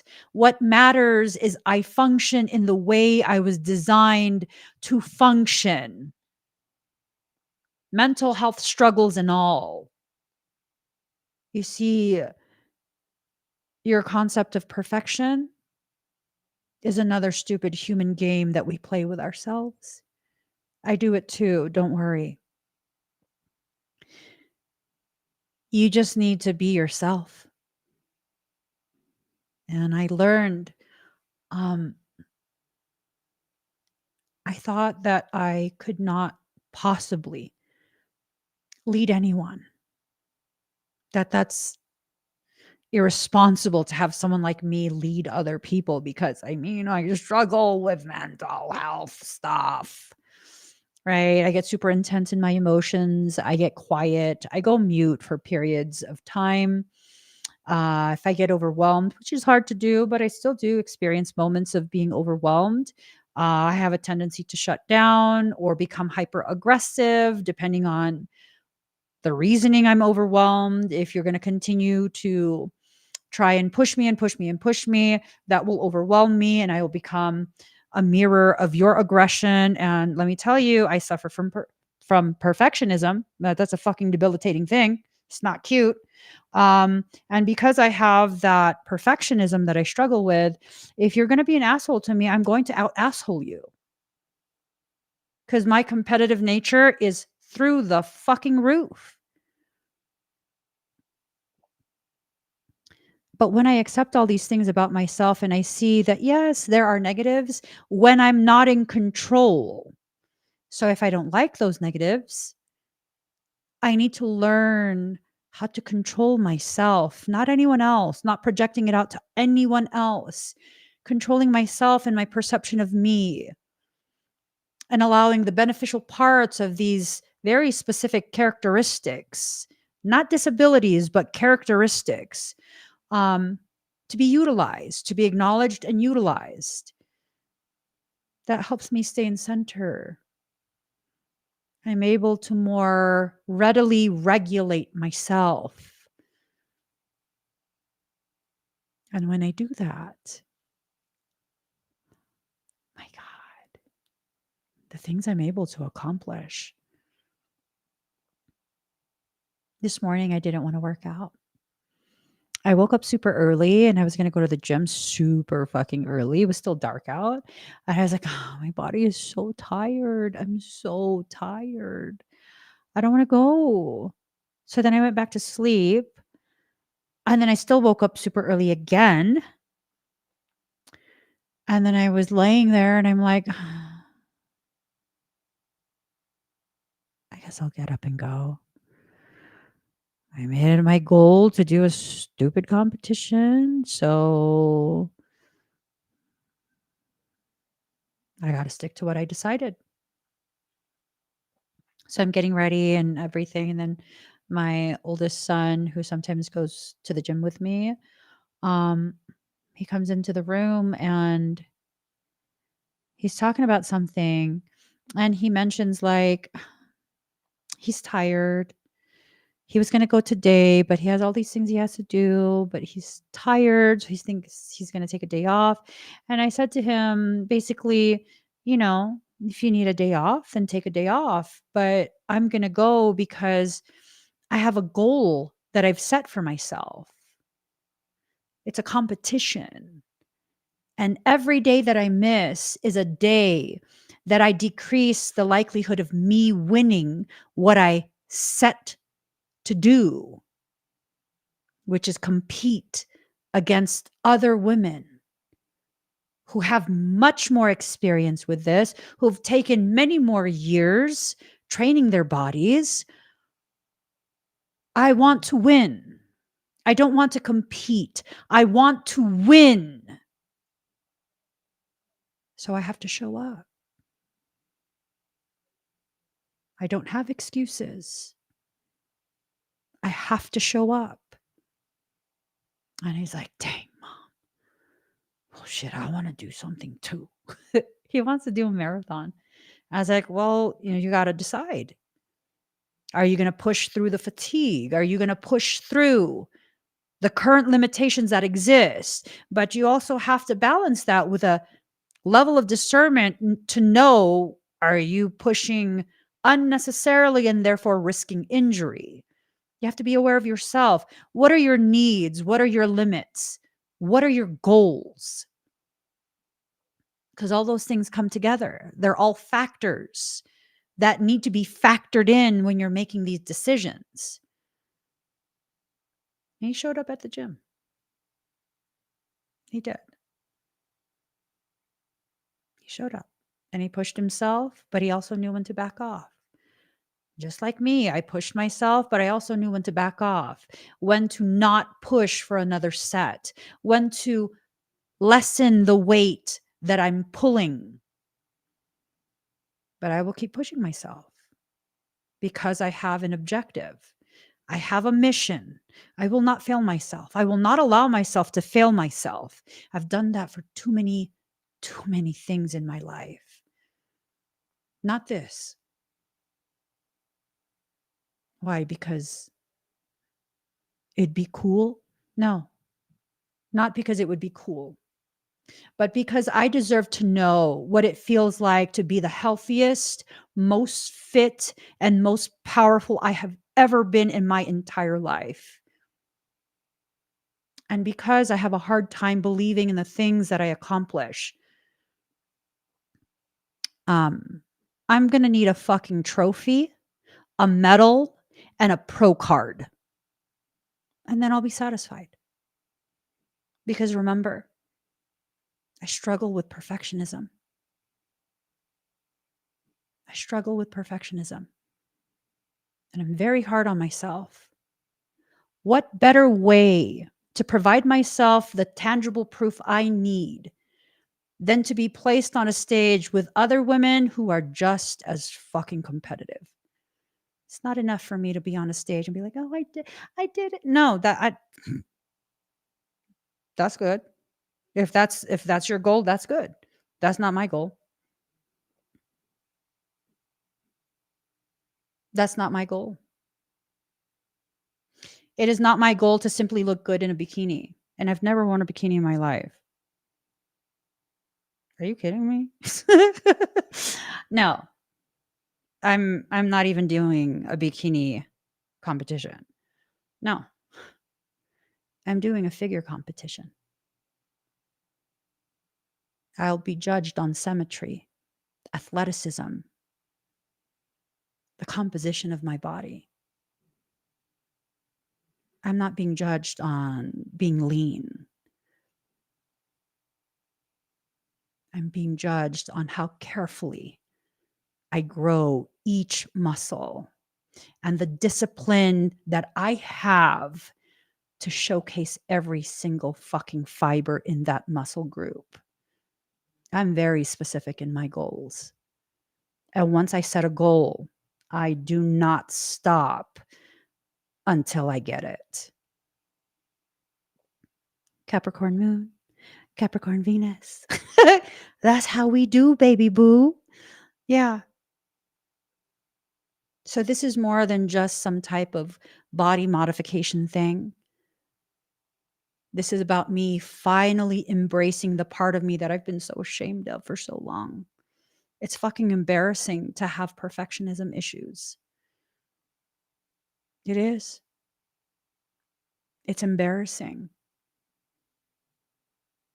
It's something that's been very, very, very difficult for me. Mhm.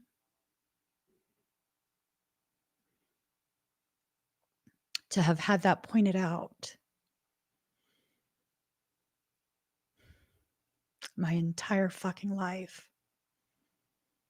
That because I was so good at hiding all my emotions,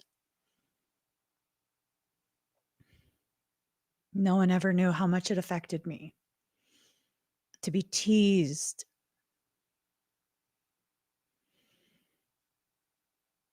to be called anal. Mhm. I've even been called crazy over it.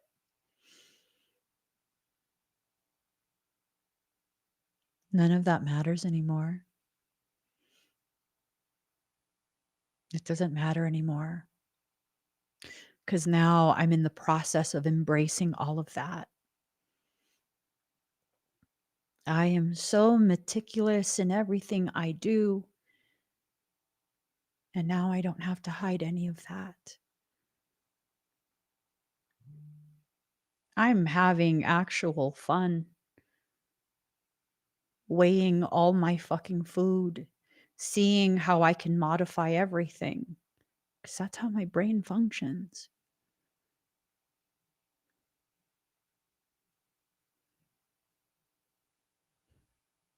Seeing my body responding to everything I'm doing to it, you know?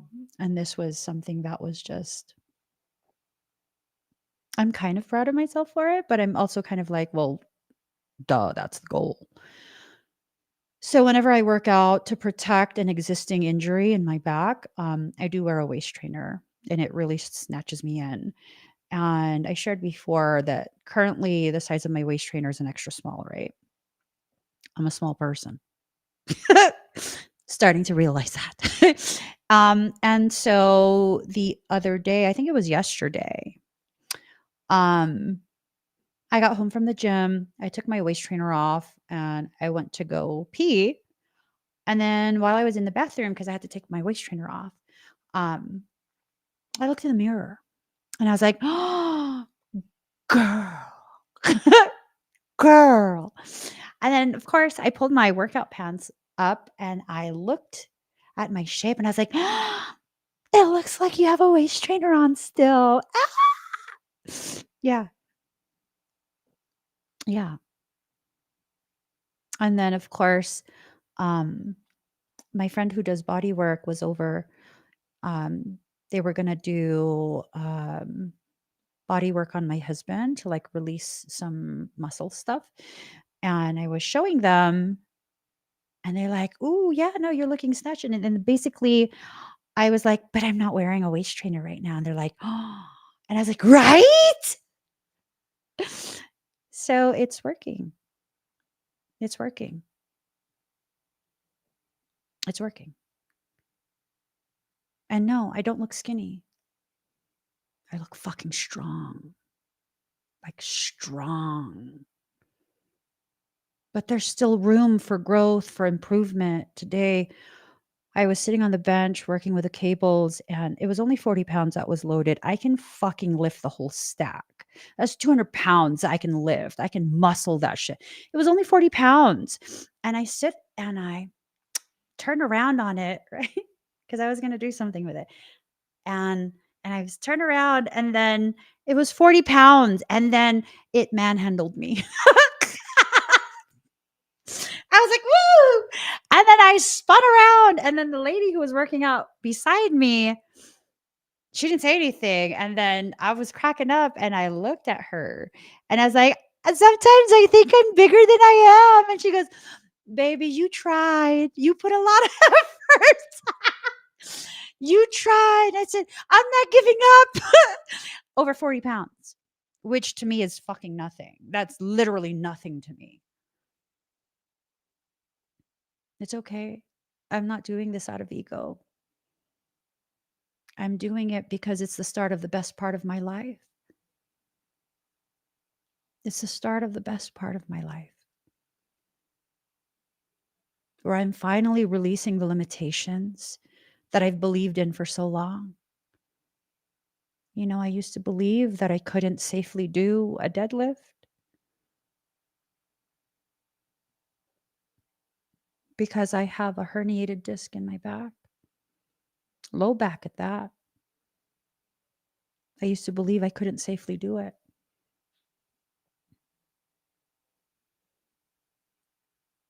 And you know, I could deadlift nearly 300 pounds.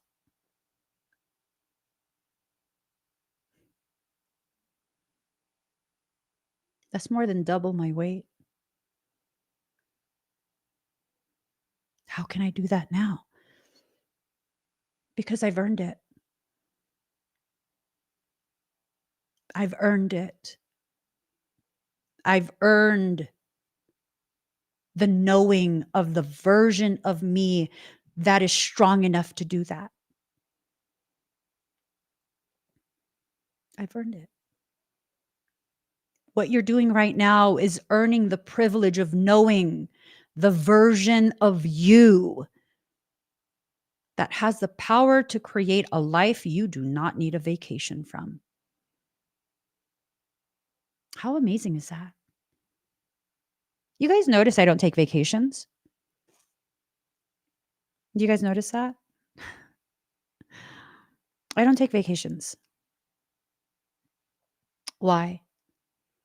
Because I don't need a break from my life. I have an amazing life. Again, very simple life, but also, again, very amazing. I don't need a break from it. I just don't. So for me to acknowledge that I love my life, I love my life, and to know it's not even yet the best part of my life, like, my God, what's coming? What's coming? And it's this very exciting feeling of, am I going to finally be positioned to help tons of people, like thousands at a time? Like, I would love that. I would seriously love that. I would seriously love that. Maybe that's the best part. Finally being able to do that, right? Maybe it's time for you to recalibrate, reconsider what the best part of your life is going to be like. Because for some of us, for far too long, we've associated greatness and a good life with nothing but a large bank account. I know plenty of people with considerable funds. They're very unhappy. They're very unhappy. So, because I know people in my personal life who have access to considerable funds and are unhappy, I don't associate financial wealth with anything outside of being able to pay bills. Yeah, it's like, that's not the best thing, right? You have to allow things to shift. You're not allowing things to shift. You've allowed yourself to become very stuck on what you think is the best thing for you. I'll share this with you guys. I had this boyfriend. who was my last boyfriend before my husband, before I started dating my husband. And I had this preconceived notion that he was the best thing that ever happened to me because I hadn't met my husband yet, right? Um, I had been being shown visuals of a specific type of eyes, right? I wasn't shown the whole face, but I was shown eyes and certain energetic qualities and things like that since I was very young. Um, and I used to always think, well, when I was very young, think elementary, middle school, that this was going to be the person that I would marry. Looks nothing like my husband. It just doesn't. And so when I had this boyfriend, it was a thing of, oh my God, that's the person that I have been seeing since I was a little kid. And so I had this concept that this was going to be the best relationship I've ever been in. And no, we broke up after like 3 months, maybe 2 months. I don't know. It wasn't long. It wasn't long. And because I had that preconceived notion already, I was so devastated. I was like, oh my God, how could that have like gotten messed up? It's because of me. It's because, oh my God, I suck. I suck. Mind you, this is the first time anyone had ever broken up with me. And it was just like devastating. That was like a double whammy, right? Yeah. Uh. I mean, not to bash that person. They're an amazing person. Um, I just that not for me. That was never something that was for me because fast forward many, many, many years later, um, and thankfully I had already developed a very keen awareness that my husband is the person I'm supposed to be with, and I'm very, very happy with him. I did come across another person who actually was a person I had been seeing since childhood. That is an individual who I have had many, many lifetimes with, and still, I'm not supposed to be with them in this life. I'm already with my person. I have been for a very long time.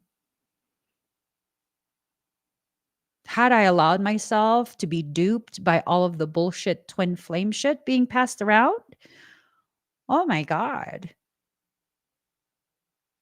I would have thrown away the most sacred thing outside of my children. I would have thrown that away for what?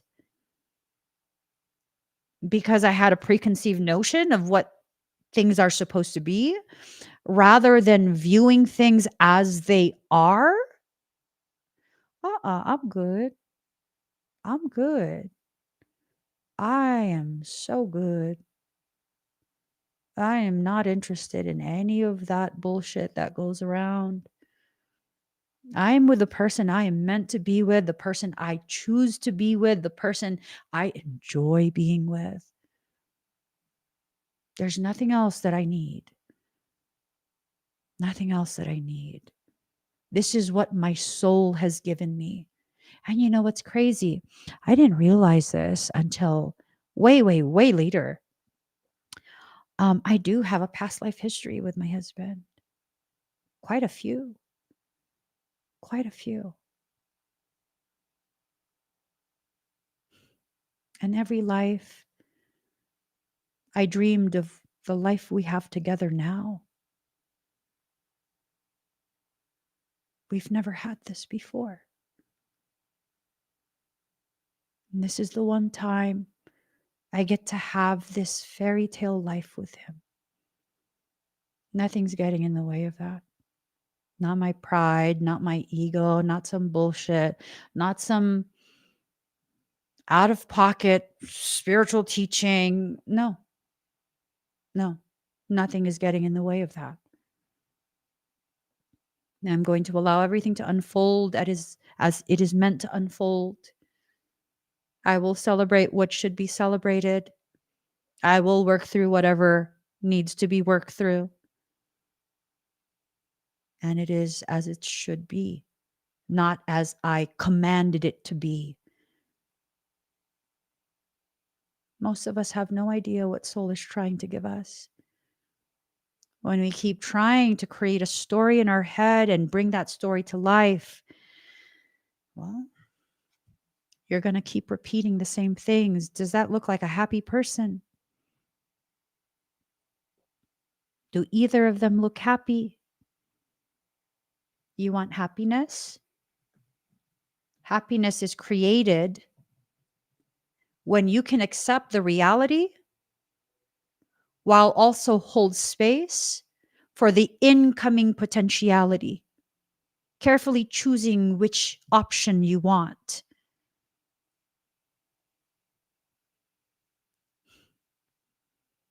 Happiness is being satisfied with what you currently have, knowing you'll be given more, and not being in a rush to get more than other people, faster than someone else.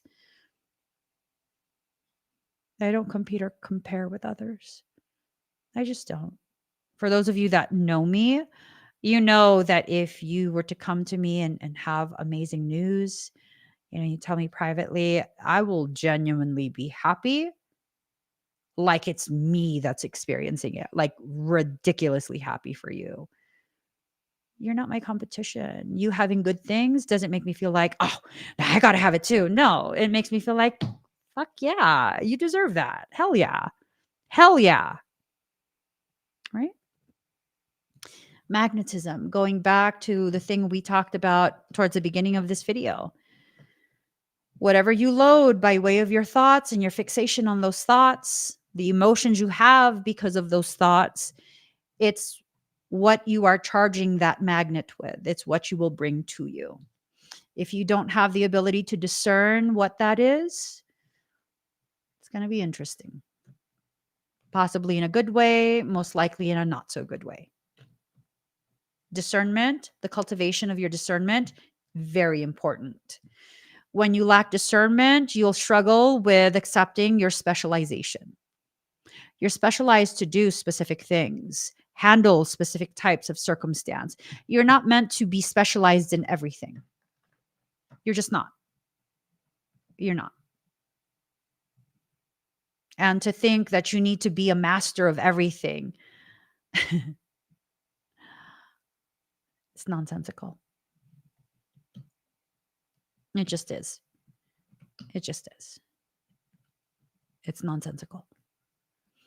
So you have to celebrate what should be celebrated, work on the things that you need to work on, and accept what needs to be accepted, right?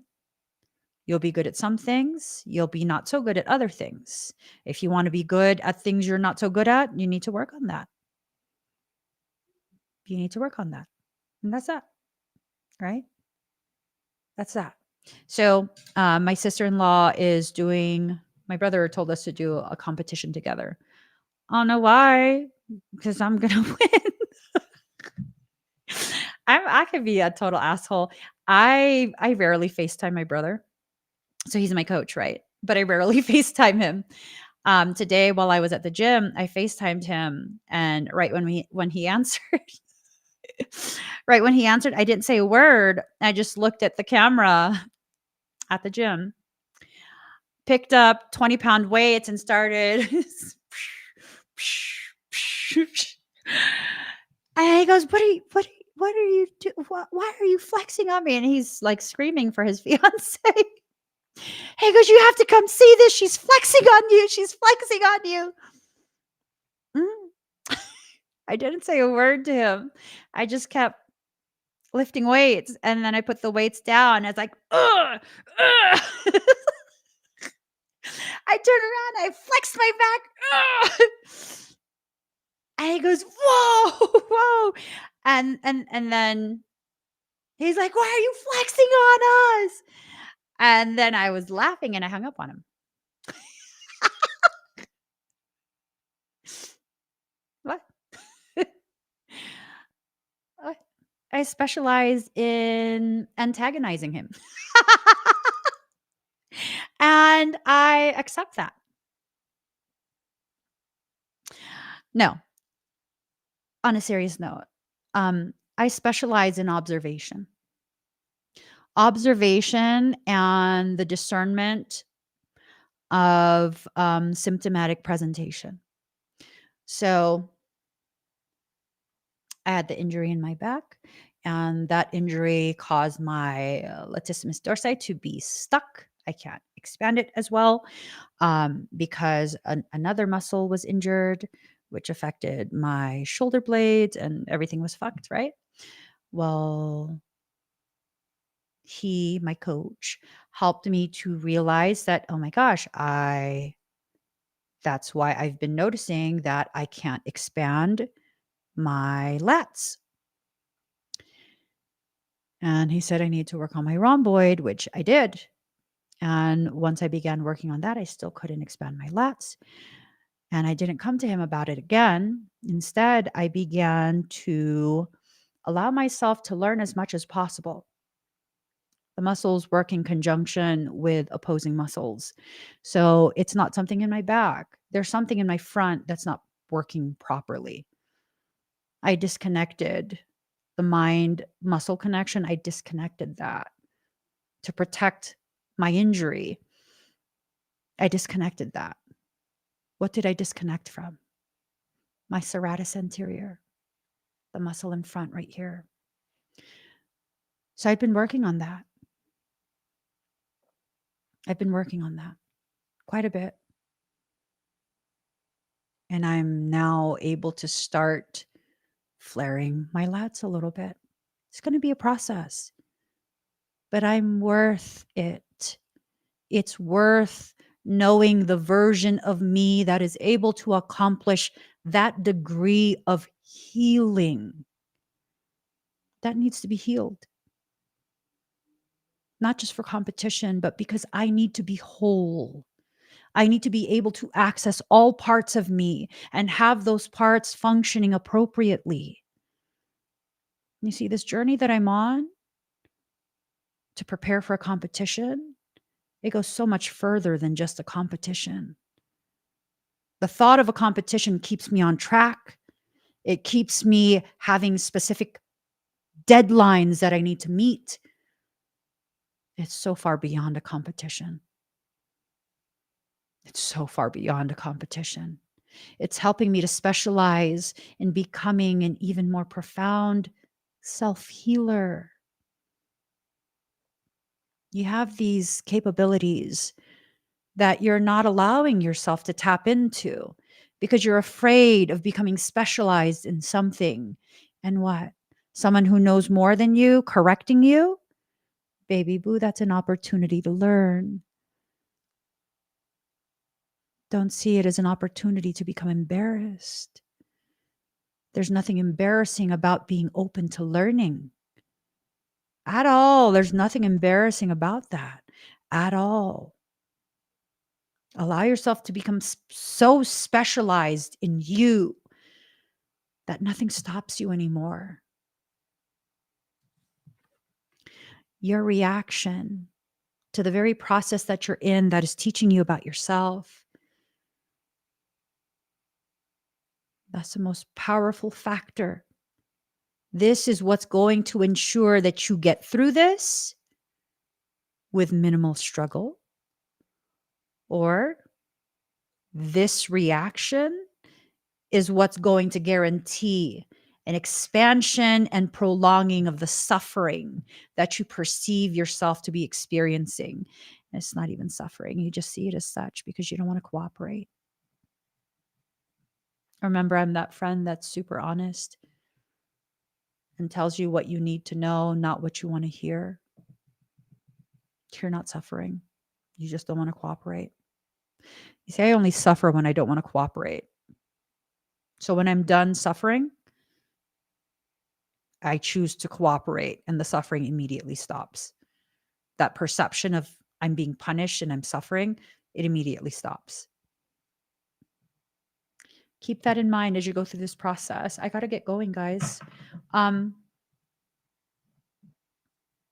So I'm not going to be live tomorrow.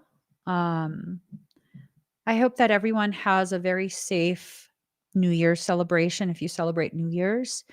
Um, please be mindful of your environments if you do go out for New Year's. Have fun, create beautiful memories. Most of all, set your intentions. Start now. Start thinking about what you want to do and how you think you might go about starting the process of doing it. Start tonight. Start tonight. Do it because it's time for you to know who you are and what you're capable of, not because we're about to start a new year. You know, those New Year's resolutions, they never last. They never last. Use it as an excuse to start a process that's lifelong, one that will continue to cause you to rise and expand in your awareness and become an even more powerful version of yourself so that you could better serve whatever your destined purpose actually is. That's beautiful. That is inspirational. And that's the goal. So, guys, I hope everyone has a happy new year.